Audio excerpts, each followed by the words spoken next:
Эмне үчүн мындай болуп атат? Эмне үчүн мыйзамсыздык уланып жатат? Эмне үчүн жаңы компаниялардагы 200%дан кредит берип жатат? Жок, кирбей туруңуз. Вы мне препятствуете? Жок, жооп берип коюңуз бизге. Можете пропустить, Эми пожалуйста. сиздин кардарларыңар кандай кыйналып атканын билесиңерби силер? Сотко чакыруу барып атпайбы же кайсы убакта чакырган деле жакшы түшүнгөн деле жокмун. Сарсана болуп отурам эми же тамымдалабы же эмне кылат. Тамга кол салса балдарым каяка барат деп коюп сарсана болуп отуруп анан. Мыйзамда кайсы жерде бар экен, акчаны алып алып 2 жылдан бери колдонуп төкпөй койгонго сиздики дагы кызыңыздыкы дагы өкө тең сотко өтөт, мындан да көбүрөөк акча төгөсүңөр. Түшүнүктүү сиз менен. Почта эмес, мага азыр жооп керек. Почта менен дагы 1-2 жумага созулуп кетет. Мага азыр керек. Номерин берип коесузбу? Жок, кечиресиз, мен сизге номерди бере албайм. Биздин кабарчылар силерге барган. Эшигиңерди жаап алып киргизбей калып экенсиңер. Экинчи жолу барганда ар кимге жөнөтүп, күттүрүп, сааттап күтүп турушат. Биз силерге барбайбыз. Келсеңер силер келеле, болбосо ошол бойдон чыгарабыз биз. Бизге элдер күн сайын Сомон маселеси боюнча кайрылып атат. Сомон маселесин териштирген Финнадзордун кызматкерлери мына журналисттерге жасаган мамилесин карап өзүңүздөр көрүңүздөр. Бирөөсү дагы азыр интервью бербей кабинетине кирип кетти. Бул ачыктан эле мындай саботаж, диверсия болуп жаткан жокпу ошол жерде? Бул эмне деген адамды элди тоноо деген. Ушуларды көздөн көз тонотуп коюп, каратып коюп биз карап отурабыз. Эмне үчүн адамдар арыз арманын айтып, маселесин чечтиргенге келгенде, урматтуу Садыр Жапаров, урматтуу Камчыбек Ташиевди аларга кайрыла беришет. Анткени ошол адамдар менен, ошол муң зарлагандар менен түздөн түз иштешип, көйгөйүн чече турган министрликтер, чиновниктер таш көчүк жалкоо, ишин билбейт, ыкшоо, же болбосо калпчы. Адамдар маселесин чечтирмек тургай ушул дуалды келип сүзгөндөй, дуалдан нары өтө албагандай ушинтип такалып тура беришет, акыры дуал муштап кала беришет. Анан айласы жоктон журналисттерге кайрылышат. Мына ошондой маселелердин бири биз бир нече жылдан бери иликтеген бир маселени фактысы менен тактап баардыгын алып чыгып, мынанысы мыйзамсыз, мына жерден элдин жон терисин сыйрып атат деп көрсөтүп бергенбиз. Ошондо мамлекеттик финансылык көзөмөл кызматы же Фингөзөмөл же болбосо орусча Госфиннадзор ал Сомо деген компания тууралуу бизден маалымат алган. 600% жылдык үстөгү менен адамдарга насыя берип, карыздын торуна белчесинен батырды. Алар мына ушунун айынан ооруп калды, ажырашып атат. Керек болсо айрымдары өмүрүнө кол салган каргасы болуп атат деп бүт бардыгын тактап берген болчубуз. Госфиннадзор булардын лицензиясын алдык. Булар мындан ары иштебейт. Адамдар алган гана суммасын кайтарып берсе болот деп бизге маалымат берген. Биз аны элге таратканбыз. Бирок кийин эмне болду? Иш жүзүндө бул Сомо жабылганы менен мунун мураскерлери пайда болду артында. Мурда бир эле компания иштесе, эми мунун артынан 2 компания иштей баштады. Госфиннадзор биз жаптык деген менен Замат деген компания пайда болду. Госфиннадзор биз жаптык деген менен Доке деген компания пайда болду. Мунун бардыгы мына ушул Сомонун артынан пайда болгон компаниялар. Эсептей келгенибизде Замат жылдык үстөгү 288% менен насыя берет экен. Ал эми Докенин жылдык үстөгү орточо 264%га чыгып кеткен. Эмнеге мындай? Булардын ишин ким көзөмөлдөйт? Качан так маалымат бересиңер элге? Качан ушулардын шорунан кутулат деп биз журналисттерибиз ошол Госфиннадзорго каттай берип тамандары тешилди. Түрдүү адамгерчиликсиз мамилеге туш болушту. Анан натыйжада мен өзүм байланыштым жетекчиси менен. Госфиннадзорду Марат Пирназаров деген ошол киши жетектейт экен. Ал тиги бу деп шылтоо айтты, азыр көрөсүңөр аны. Кеңсебизге келип дагы маалымат беребиз деген, өзү келип маалымат берем деген, бирок калпчы деген ушул да, калп айтып келген жок. Натыйжада ушинтип мен силерге өзүм түшүндүрүп бергенге аргасызмын. Азыр алдыда кенен кесири маалымат алып, жыйынтык чыгарсаңыздар болот. Ушу көптөн бери биякта жүрөм анан. 67 жаштагы Майрамкан Дүйшеева жолдошу менен нарында өмүр бою мал багып, тиричилик кылышчу. 2 жыл мурун күйөөсү кайтыш болгон. Азыр ал ат башыда күчү уулунун колунда. Аны менен Бишкекке дарыланганы келгенде жолуктук. Дүйшеева 3 жыл мурун чукул акча керек болуп, Сомодон карыз алган. 2 айдан кийин нарындагы компаниянын кеңсеси жабылып, акчаны кайда берерин билбей калган. 2023 жылдын күзүндө ага карызды доолап сотко чакыруу келген. Бул чакыруу орус тилинде жазылгандыктан Дүйшеева аны толук түшүнгөн эмес.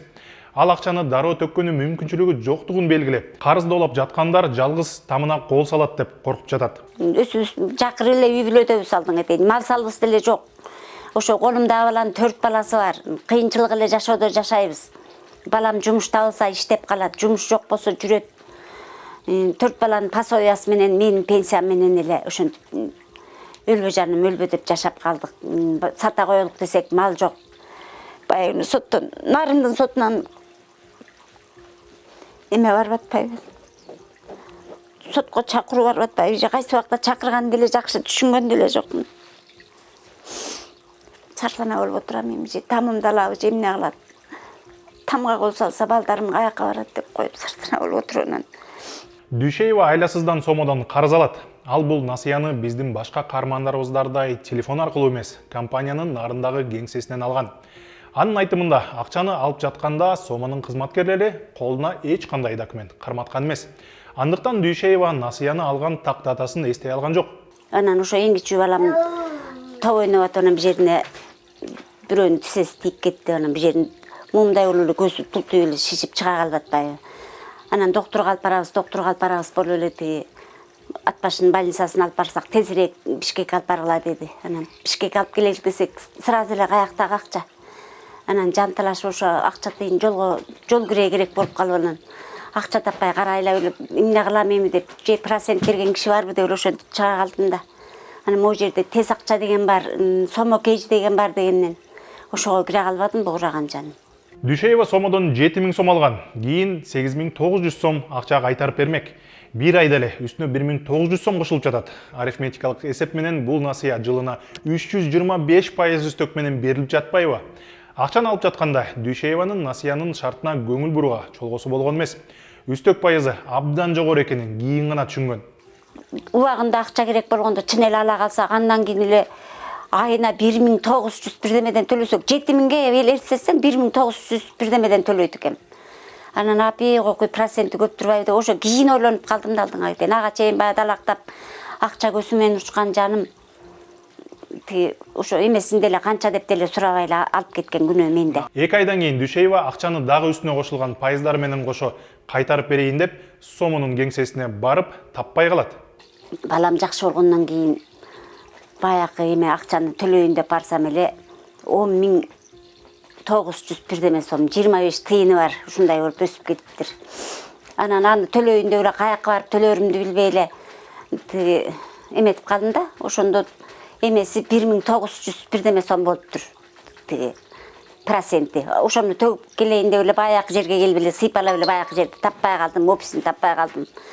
Анан бер жакта этажга көчүп кетти дейт, этажына барып аяктан да таппай коюп эле ошону менен эле тиги жок болду, деги эле жым жок. Же акча төлө деп деле эч ким деле айткан жок. Аңгычак деле Кудай жылгап, менде мурда деле алгандар бар, ошо сомо кейжи жабылыптыр деп эле биздин айылдагылардын көпчүлүгү документ топтоп эле эметип калдык.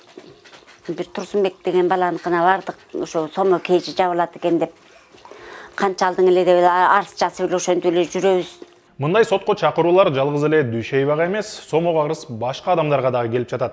Дагы бир каарманыбыз таанышына жардам берем деп кызы менен чогуу сомодон 10.000 сомдон карыз алып беришкен. Кийин карызды төлөй албай калышат. Муну жакындары билсе чыр чыгат деп камерага ачык айтып бербей койду. Коркуп жатат. Ошол үчүн каарманыбыздын жүзүн жашырып, атын дагы өзгөртүп беребиз. Эмне үчүн үйдөгүлөр билбейт? Билсе скандал болобу? Конечно болот. Себеби мен үй бүлөмө айтпай алып бердим. Ошо кызым боркер болду. Ушундай жардам берип турайын деп кызымды да кошуп алдым. Мынеке. Аягы эмне болду? Өтө өкүнүчтүү болду. Биз чорныйга кирдик. Айгерим сомо боюнча суроолорго так жооп берилбей жатканынан нааразы. Ал бул компания жабылса, эмне үчүн карыздар тууралуу маалымат башка фирмага өтүп кеткенин түшүнбөй жатат. Биз деген айда күнөөлүүбүз. Кредит алдык, төлөп койдук. Бирок ушул сомонун проценти аз болсо, алып жүргөн кредиттерди гана төлөп салмакпыз да. Бул бизди очойтуп, процентин көп кылып алып, бизди жарга такаган үчүн ушул иштер башталды да. Бир малды айтылып калды. Сому жабылыптыр деп. Кайда төлөрүн билишпейт. Мынакей ушундай шартка туш келгенибиз үчүн биз ушундай окуяга туш келдик. Соттун чечими келип атат. Гражданский укугубузду ким коргойт? Биз Кыргызстандын гражданинибиз да. Биздин укугубуз бир жерден корголуш керек да. Акча доолагандар коркутуп, орой мамиле жасап жатканын Айгерим бизге салган аудиодон уктук. Анда коллекторлор сизди сотко беребиз. Мындан дагы көп акча төлөйсүңөр деп жатат. Айгеримдин айтымында мындай билдирүүлөр күндө келип, анын психологиялык ден соолугуна терс таасирин тийгизип жатат. Кечиресиз эже, ишеништен чыктыңыз. Мындан кийин сизге бөлүп төккөнгө дагы эч кандай биз скидка дагы, льгота дагы кылып графиктер түзүп бербейбиз. Жакшы калыңыз. Мыйзамда кайсы жерде бар экен, акчаны алып алып 2 жылдан бери колдонуп төкпөй койгонго сиздики дагы кызыңыздыкы дагы өкөтөң сотко өтөт, мындан да көбүрөөк акча төгөсүңөр. Түшүнүктүү сиз менен. Сотко чакыруу жапырт келип жатканын WhatsApp'тагы сомодон жабыркагандардын группаларында көп кездештирдик. Биз анын айрымдарын окуп чыктык. Азыр алардын тынчын Сомо эмес, башка эле ASV KG аттуу компания алып жатат. Учурда мына ушулар Сомонун карыздарын үстөк пайыздары, айып пул пенясы менен кошо доолап жатышат. Биз мындан мурунку иликтөөбүздө ал орусиялык ишкер Максим Богомоловдуку коллектордук, башкача айтканда карыз доолаган компания экенин далилдегенбиз.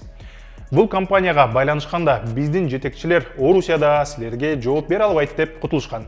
Өздөрүнүн сайтында көрсөткөн дарекке барганыбызда кеңсесинде эч ким жок болуп чыккан. Сомо тууралуу биринчи иликтөөбүздө анын иши мыйзамсыз экенин далилдер менен көрсөткөнбүз. Аламбарттарды караган мамлекеттик финансылык көзөмөл аттуу мекеменин адистери аны тастыкташкан. Ошондо Сомо жана ага тийиштүү башка компаниялардын ишине тыюу салынып, токтотушу керек эле. Бирок чынында тескерисинче барган сайын булардын ишмердиги кеңейип бара жатат. Азыр далилдеп берем. Сомо тууралуу иликтөө чыккандан кийин анын иши жүрбөй калып, башка аттар менен ачылган. Анын бири мына Замат. Убагында Замат боюнча дагы иликтөө жасаганбыз, бирок өкмөт алардын ишмердигин чектеген эмес. Натыйжада калктык карыз торуна батырган насыяларды берүүнү алар уланта беришкен. Өзүңөр көргөндөй сайты иштеп жатат. Канча акча алгыңыз келсе, ошону көрсөтсөңүз болот. Астында номерлерди калтырышкан. Биз азыр аларга чалып иштеп жатабы же жокпу көрөбүз. Замат KG азыр иштеп жатасыңар силер? Иштеп жатабыз, бирок займ берүү системалар иштей элек да азырынча. Качан токтоп калды беле? Азырынча булай токтоп турат да, ошо марттан баштап берилип башташы мүмкүн да, ошону күтүп жатабыз дагы. Марттан баштап кайра иштей баштайсыңар, Мен тактап алайын деп аткам да, мен мисалы мына сайтыңарда 10 000 деп койсом, бул пайызын көрсөтпөй атат да, канча төлөйм?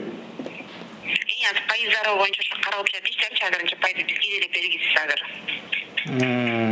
Бирок сөзсүз мартта иштеп баштайсыңар, Иштеп баштаган нерсеңиз билдирип жүрүңүз, сиздин номерсизге сайтка таштап койсоңуз, ошондо берилип баштаганда калтырсаңыз пайыздан берип чыгарып берет ошол учурда. Мисалы мурун кандай эле, мисалы мен 10 000 алгым келсе, канча берет элем үстүнө кошуп? 2400 сом кош бересиз. 2400 сом кош берем үстүнө, Өзүңөр уккандай Замат марттан баштап иштеп баштайбыз деп жатышат. Буга чейинки эрежесине алайык. 10 000 сом алсаң, бир айдан кийин 2400 сом үстүнө кош бересиң деп айтты.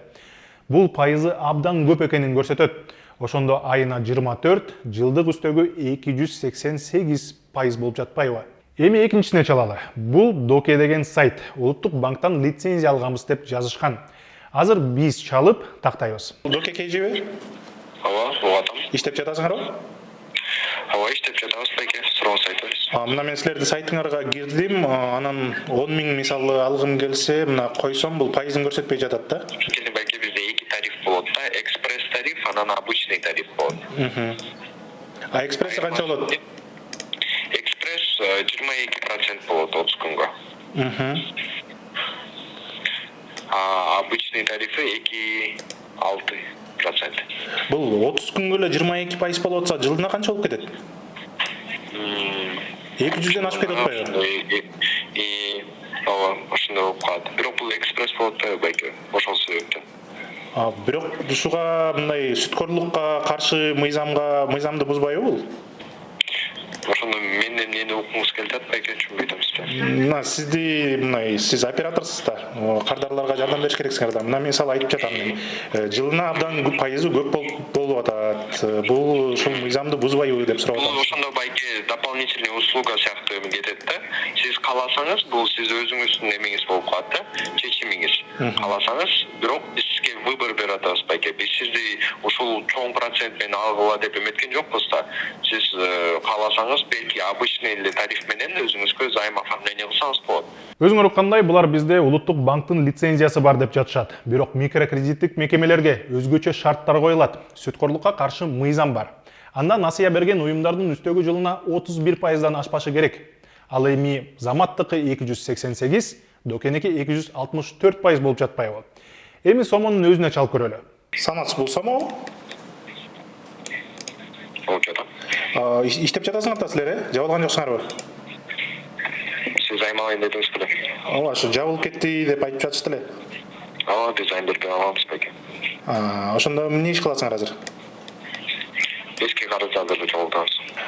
Кээ бир ушул сомонун кардарлары айтып жатышат да, карызды башка компанияда улап жүрөт деп. Башка компания? Ооба. Орусиялык АСВКЖ деген компания сотко берип адамдарды, ушу сомого карыздарды. Айтып бермейсиз? Ушул тууралуу маалыматыңыз барбы сизде? Мен так, сиздин эме өзүңүздүн ишиңизди карап берейинби, ошондо кандай болот байке? Жок, мен сизге сурап жатам. Көп эле адамдар азыр ушул айтып жатышат, сомого карызыбызды башка эле компанияда улап жатат деп. Да, бул үчүнчү частный лицо, көпкө чейин просрочка алып төлөбөй жүргөн үчүн башка үчүнчү фирмага өтүп кеткен да, частный лицого. SCB деген коллекторский фирмага. Кааласаңар юридикалык жагынан деле баары таза болуп, полный документтердин баары бар. Мындай кылалы, мен медиа хаптын журналистимин. Мага ушул тууралуу ким жооп бере алат сомодо? Ошонун номерин берип коюңузчу. Сиз өзүңүз анда почтага жазып койсоңуз. Жок, почта эмес, мага азыр жооп керек. Почта менен дагы 1-2 жумага созулуп кетет. Мага азыр керек. Номерин берип коесузбу? Жок, кечиресиз, мен сизге номерди бере албайм. Кааласаңыз почтага жазыңыз. Телефон аркылуу сүйлөшкөндө эч кандай пайда чыккан жок, ошондуктан булардын кеңсесине барып сүйлөшөлү деп чечтик. Кеңсенин адресин булар ачык чыгарган эмес, операторлору айткан жок.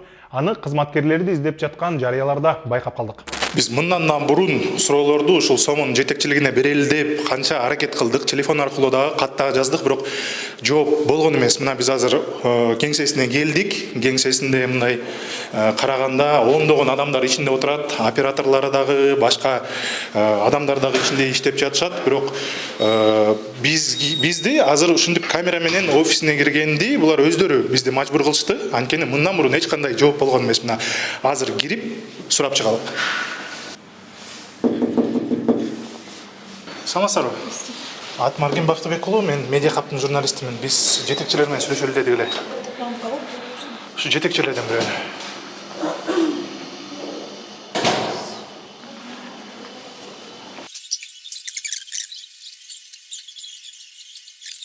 Саламатсыздарбы? Атым Арген Бактыбек уулу, медиа хаптын журналистимин. Биз ушул жетекчилерден бир суроо берели дедик эле. Жетекчилерге.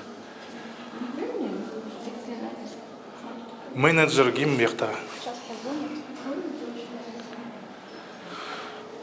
Биз мурун дагы бул жерге келгенбиз. Ошондо дагы жетекчилерибиз иш ордунда эмес деп кутулушкан. Азыр мына да сурасак, азыр чалып беребиз деп чачат. Саламатсызбы Тилек? Кандайсыздар? Мен атым Арген Бактыбек уулу. Биз менен мурун да сүйлөшкөнбүз. Биз силерге сомо боюнча да суроолорду берели дедик. Можно не на камеру? Не, нам нужно на камеру. Биякта эле сүйлөшө бербейлби? Нет, можно мы выйдем, поговорим, Да, давайте. решаем процесс. Азыр сомого карыз адамдардын иштери башка компанияга өтүп кеттир. Мурун силердин ишиңер мыйзамсыз экени далилденип, пайыздары жокко чыгыш керек болчу.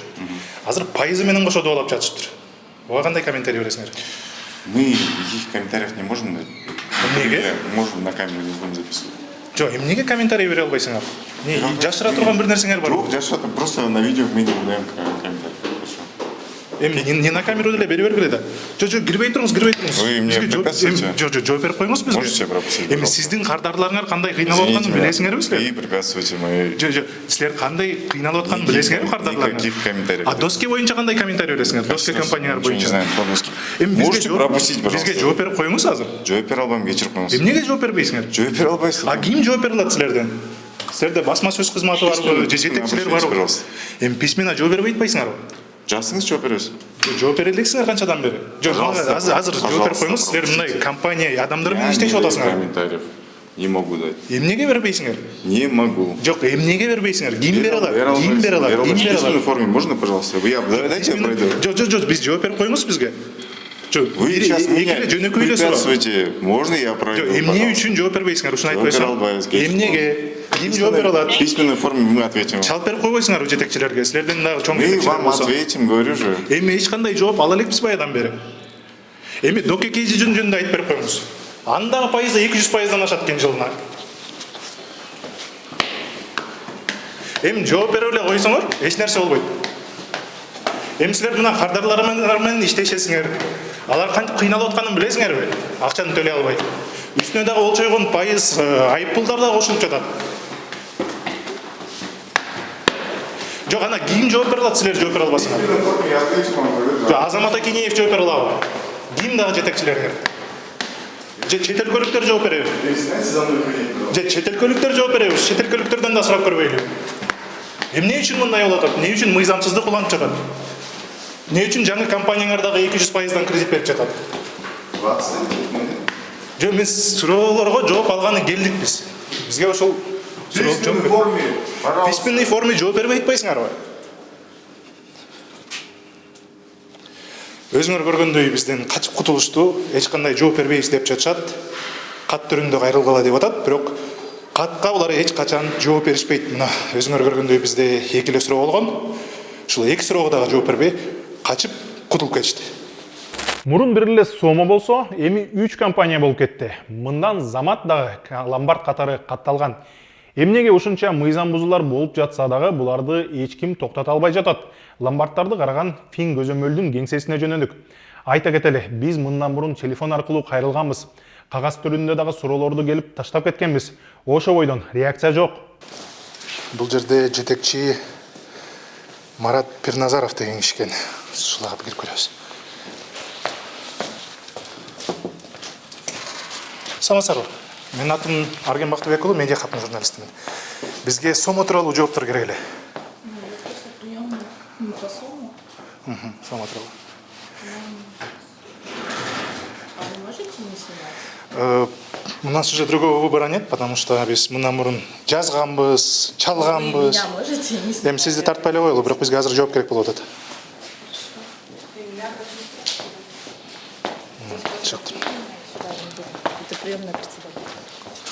Төрага бошпу? Төрага менен сүйлөшөлү. Анын орун басарлары.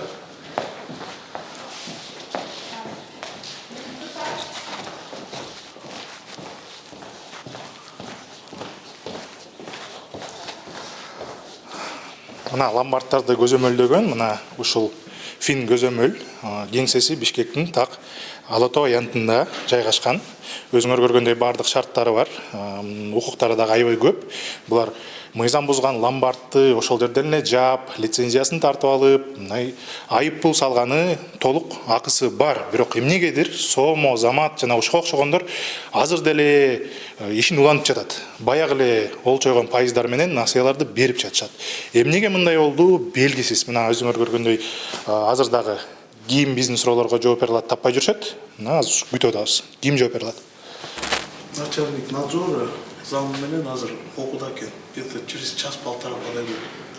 Ошондо жооп беришеби бизге? Качып кетишпейбиз? Заранее айтып койбойсузбу? Мына журналисттер күтүп атыптыр деп. Анткени биз канчадан бери жазып атабыз, чалып атабыз. Мына биз азыр мажбур кылдык да, камера менен келгенчи. Тартпай эле койгон. Жай мамлекеттик мекеме да. Мамлекеттик мекеме болгондо. Жо сиз чалып айтып коесузбу? Мына журналисттер күтүп атат Я деп. не секретарь. Жо түшүнүп атам, ким айтып кой алат? Ким?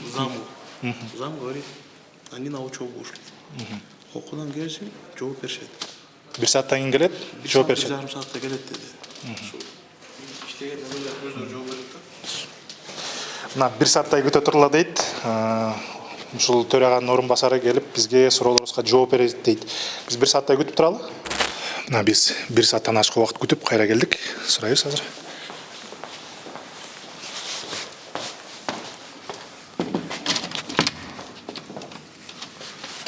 Так, эшигин бекитип алышыптыр. 1 сааттан кийин кел дегендер.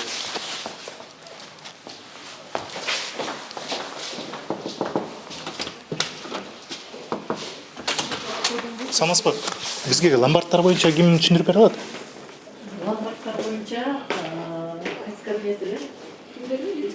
Эмне вопрос именно? Жана сома боюнча. Сома боюнча надзорго баргының эме 345.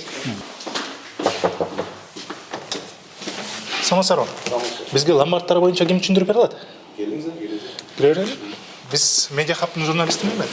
Медиа хабтын не боюнча? Сома боюнча. Сома боюнча жок, аны ылырды барсыңар 320 кабинетте. Сома боюнча маалымат алалы деп келсек, бүт баары жабык. Андан мурун бизге кат чыштап кеткиле. Катты да чыштаганбыз. Ошойдон эч кандай жооп жок. Бизге эмне келиз? Ушу сома боюнча түшүндүрмө алгам. Лицензиясы кандай барбы жокпу азыр? Тиги Замат финансы, Замат деген ломбарды иштеп атат. Күтүп турсаңыз, начальникке сурап көрөйүн мен. Рұқсат бере берейин. Да, күтүп турулар деп атат. Кабинеттен кабинетке жөнөткөн аз кетип да күтүп. Мына так ушул кабинетте ломбардтарга лицензия берилет экен. Ушул жерден азыр сома тууралуу, Замат тууралуу суроолорду беребиз, жооп алган аракет кылабыз. Кайрадан сома тууралуу келдик биз. Азыркы учурда алардын лицензиясы барбы же жокпу? Бул сома компаниясы жана 2019 жылы албады беле. Ал лицензиясы боюнча 2023 жылы июль айында арыз менен кайрылышкан, лицензиясын кайра тапшыруу боюнча. Ошонун негизинде биз буйрук чыгарып лицензиясын жокко чыгарганбыз. Бирок сайтта турат го лицензиясы. Азыркы күндө жок сома. Бирок иштеп эле жатышат алар. Башка аты менен ачылып атат азыр. Мына Замат финанс болуп атат. Замат финанс иштеп атат азыр. Замат финанс боюнча Замат финанс ал башка компания. Замат финанс, Замат капитал беле, Замат капиталга лицензия берилген. Бирок ал мисалы караңыз. Сомонун негиздөөчүлөрү ошол эле Заматты негиздешкен.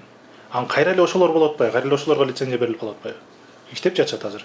Жок, Замат капитал боюнча аны документтерин карап көрүш керек. Да. Биз ал тууралуу дагы иликтөө чыгардык эле го. Былтыр чыгарганбыз. Ошону айтып жатасызбы? Ошол болуш керек. Замат финанс. Ошол болуш керек. Алар кайра эле ошол ишин улантып атпайбы? Эч кандай күрөөгө эч нерсе алышпайт. Баягы эле пайыздарын коюп жатышат. Мен бөлүмүм жана текшерүү бөлүмүнө кирбейт. Менин функциямда андай жок. Биз жана лицензия жагын карайбыз. Арыздардын негизинде мыйзамга дал келсе биз лицензиясын беребиз. Мисалы андан мурун Акыл Бекжапаров айткан, иштөөгө эч кандай уруксаты жок булардын деген. Кийин жакында эле Ташиев, Камчыбек Ташиев айтты, бул улуттук коопсуздукка коркунуч келтирип жатат бул компаниялар деп. Ушундо кандай бир чара көрүлдүбү ошондон бери? Алар кайра эле иштеп жатат да. Мисалы биз Замат менен байланыштык, алар биз марттан баштап кайра иштейбиз деп атышты. Силер уксаңыздар керек, жанагы азыркы күндө президенттин буйругу чыккан, ошонун негизинде жана 2019 жылы мораторий кирбеди беле? Жанагы предпринимательдерди жана колдоо максатында текшерүүгө тыюу салынган, мораторий кирген. Ошонун негизинде 2019 жылдан бери биз тараптан жанагы пландык текшерүүгө болбойт. Только арыздын негизинде гана текшеребиз биз. Ошо. Бирок андан сырткары деле мындай биздин өлкөнүн башчылары первый лица айтып жатышат, бул коркунуч келтирип жатат деп. Ошондо дагы текшере албайсыңарбы? Эми указ чыгып неме кылса, биз азыр чыгып текшерсек, анда биз мыйзамды бузган болуп калабыз да. Если указ чыгып, бирок алар деле мыйзамды бузуп жатышпайбы? Кантип биз текшере алабыз? Биз текшере албайбыз. Если арыз түшкөн болсо, сиз арыз жазсаңыз болот. Если мыйзамды бузган болсо, ушундай мыйзамдардын талаптарын бузуп атат деп арыз жазыңыздар. Бизде жана текшерүү бөлүмү бар. Ошолор чыгып текшерип келишет. Ансыз текшерүү мүмкүн эмес, болбойт. Ансыз текшерүү. Ошондо Заматка эч кандай арыз азыркы күнгө чейин чөлөктөп жатасыз. Мен ал боюнча жооп бере албайм. Ал менин компетенцияма кирбейт. Мына биз жантан бери 1,5 саат күттүк. Азыр кирсек дагы 40 мүнөт күтө турула дейт. Адистер келет, ана келет, мына келет. Жетекчилик жогорку кеңеште, адистери финразведкада иш кылып эч кандай жооп болгон жок. бир адисти кармап сурасак, ал мен бул маселеге жооп бере албайм деп бизге айтты. Дегиле бул адамдар өздөрүнүн иштерин аткарбай эле бир жыйындарда отура беришеби, ушундай бир суроо болду менде. Жана бул мекемени Пирназаров Марат деген адам жетектейт экен. Негизи эле ушундай наразычылык күчөп жатканда, ушул сом тууралуу, замат тууралуу көбүнчө адамдардын наразычылыгы президентке болот, премьер-министрге болот, ушундай үлкөн чиновниктерге. Ошондо мына ушул мекеме жетекчиси адистери ишин аткарбай атканына президент же ушул министрлер күнөөлүү болобу? Бул ачыктан эле мындай саботаж, диверсия болуп жаткан жокпу ушул жерде? Мындан кийин телефон аркылуу Фин-көзөмөлдүн төрагасы Марат Пирназаров менен байланыштык. Ал ломбардтарды көзөмөлдөөнү күчөтүү үчүн атайын жаңы мыйзам иштелип чыгып, азыр парламентте каралып жатканын айтып берди. Бирок заматка эмне үчүн чара көрүлбөй жатканын айтып берген жок. Мына силер ишмердигин көзөмөлдөгөн Сомо деген оздо ломбард. Биз иликтеп чыккандан кийин Госфиннадзор булардын лицензиясын алып, анан жабылган болчу. Бирок булар ошол мыйзамсыз пенияларын, проценттерин кошуп, карыздарын доолаганды ASV KG деген компанияга сатып жибериптир. Азыр ал компания элди зигилдетип карызын доолап, сотко сүйрөп атат. Булар мыйзамсыз пения менен процентти кошуп доолап атышат. Азыр карапайым адамдардан кыйналып атат. Мисалы, мына Майрамкан Дүйшеева деген 67 жаштагы нарындагы пенсионер аял үйүн тартып ийген деп бийлеп отурат. Сиздер кандай чара көрөсүздөр буга? Али мырза, жанагы сүткөрлүктү чектөө боюнча мыйзам бар эмеспи? Ошонун алкагында жарандар сотко кайрылса жакшы болот эле. Сотко кайрылса, сот ошол сиз айткан баягы чрезмерный проценты, чрезмерный обложение болгон болсо, ошолордун баарын жокко чыгарып берет сот. Анан баягы сиз айтып атпайсызбы, бул баягы карызды доолоочу компаниялардын катарына кирген компания сыяктуу айтып атасыз да, туурабы? Коллектор ооба. Аларга бергенге укугу жок, аларга бере албайт. Бирок иш жүзүндө ошолорго берип, коллекторлор азыр доолап атат. МВД менен да сүйлөшкөнбүз бул маселе боюнчачы.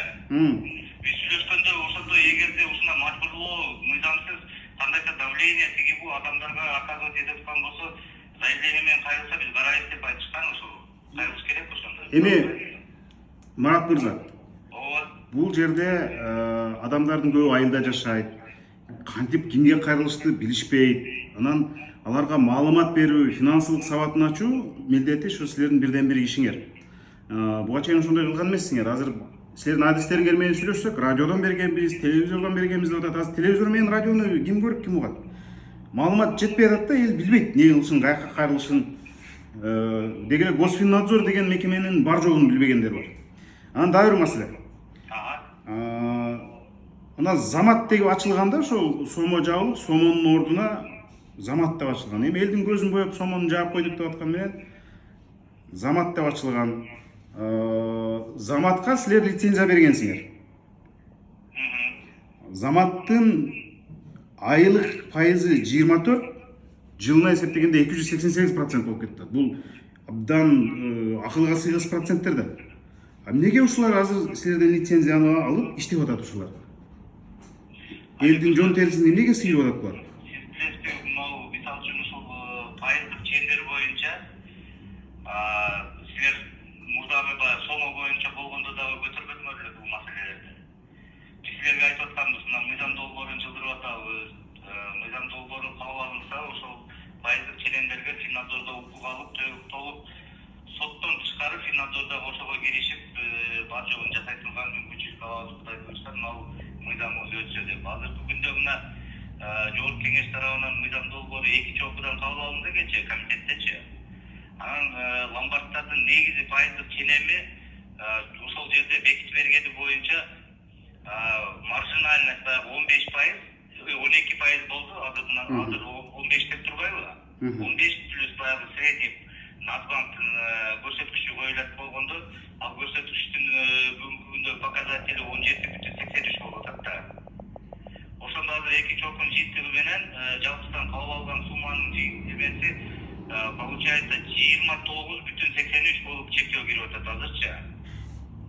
Эми ал Эгерде ломбардтар ошол пайыздык черемди буза турган болсо, Финнадзор өзүнүн мойнуна алып атат, ошодон лицензиясын чакырып алууга чейин чара көргөнгө. эми мени уксаңыз.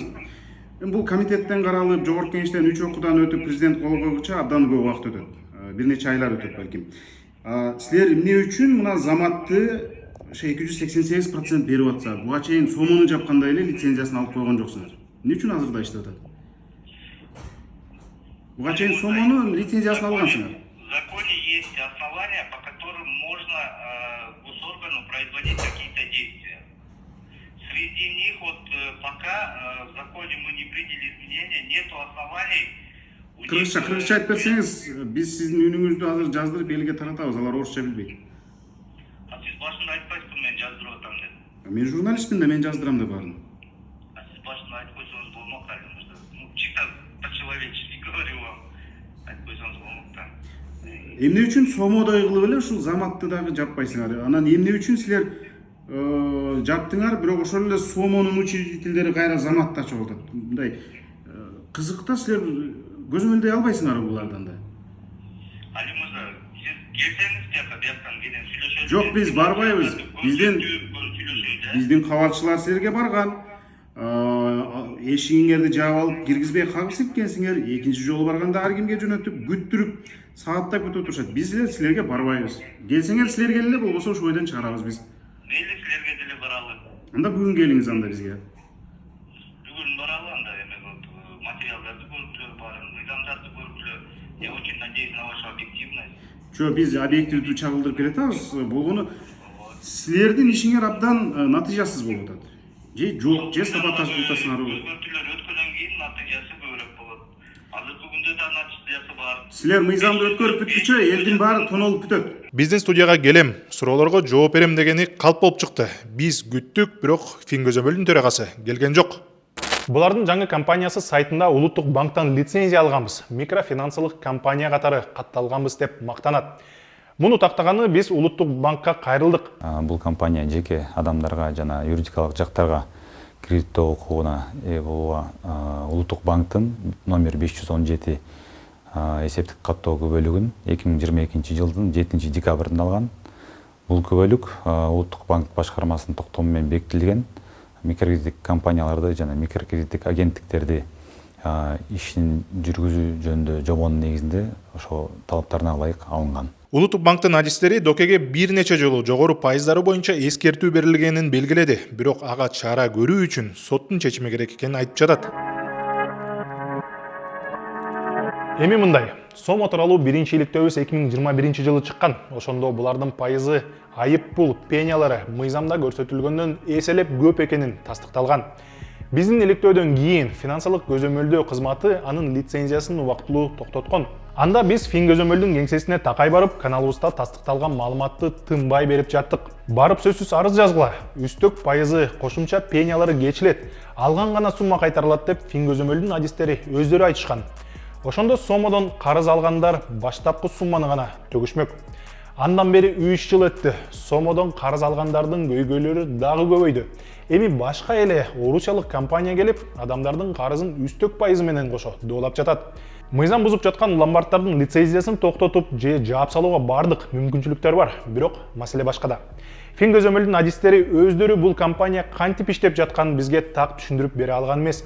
Ал эми азыр деле түшүнбөй жүргөндөй сезилди. Мисалы, жаран ошол ломбард койгон проценттик ставкага макул болсо, ошондо алат. Если макул болсо, ал жаран барып башка ломбардтан барып алса болот. Ошон үчүн азыр бул боюнча кандайдыр бир ограничение коюлган эмес. 100% болсо деле, эгерде макул болсо ала беришет. Эгер ломбард 100% болгонго деле укугу барбы ошо? Эми 100% деген жок да биздечи. Бизге сомо тууралуу айына ондогон каттар келет. Биз бул маалыматты өзүбүз үчүн эмес, көрүүчүлөргө түшүндүрүп берели деп алабыз да. А Фингөзөмөлдүн кызматкерлери өзүңөр көргөндөй жооп бербей бизден качып жүрүшөт. Комментарийлерди артынан чуркап жүрүп алабыз. Бизге элдер күн сайын Соломон маселеси боюнча кайрылып атат. Соломон маселесин тештирген Финнадзордун кызматкерлери мына журналисттерге жасаган мамилесин карап өзүңүздөр көрүңүздөр. Бирөөсү да азыр интервью бербей кабинетине кирип кетти. Ошол эле убакта Улуттук коопсуздук мамлекеттик комитетинин төрагасы Камчыбек Ташиев Сомого окшогон компаниялар улуттук коопсуздукка коркунуч жаратып жатканын белгиледи. МКК Заман Финанс, бывший Сомо дейт. 267% менен акча берет экен. Ломбард элдик капитал, бывший Сомо дейт. 267% менен берет экен. МКК Достукча, Акчамат дейт. 378% менен берет экен. МКК АБН дейт. 104% менен берет экен. Мына. Бул эмне деген адамды элди тоноо деген. Ушуларды көздөн көз тонотуп коюп, каратып коюп, биз карап отурабыз. Андай болбош керек. Бул дагы улуттук коопсуздукка түздөн түз таасирин тийгизет.